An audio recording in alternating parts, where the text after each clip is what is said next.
नमस्कार, आपण पाहत आहात के न्यूज मराठी। आपल्या भागातील, जिल्ह्यातील, गावातील चालू घडामोडी पाहण्यासाठी के न्यूज चॅनलला सबस्क्राइब करा।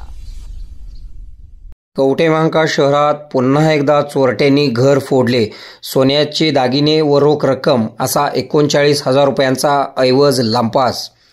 कवठेमहांकाळ शहरात मसोबा गेट पाठीमागे असणाऱ्या साई अनिरुद्ध अपार्टमेंटमध्ये अज्ञात चोरट्यांनी चोरी करून सोन्याचे दागिने व रोख रक्कम असा ऐवज लंपास केला आहे। या घटनेची फिर्याद अनिकेत गुंडा करंडे राहणार कवठेमहांकाळ यांनी कवठेमहांकाळ पोलीस ठाण्यात दिली आहे।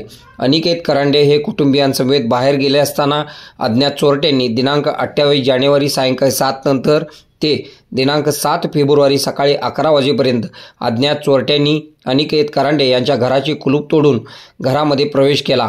करंडे यांच्या राहत्या घरातील लाकडी कपाटाच्या लॉकरमध्ये ठेवलेले 20,000 रुपये किमतीची 5 ग्रॅम वजनाची बाळाच्या गळ्यातील सोन्याची चैन, 1 ग्रॅम वजनाची सोन्याच्या बाळाच्या हातातील अंगठी रक्कम 4,000 रुपये, 3 ग्रॅम वजनाची सोन्याची लव चिन्ह असलेली एक अंगठी रक्कम 12,000 रुपये, रोख रक्कम 3,000, त्यामध्ये 200 रुपयाच्या 15 नोटा असा एकूण 39,000 रुपयांचा ऐवज अज्ञात चोरट्यांनी लंपास केला आहे।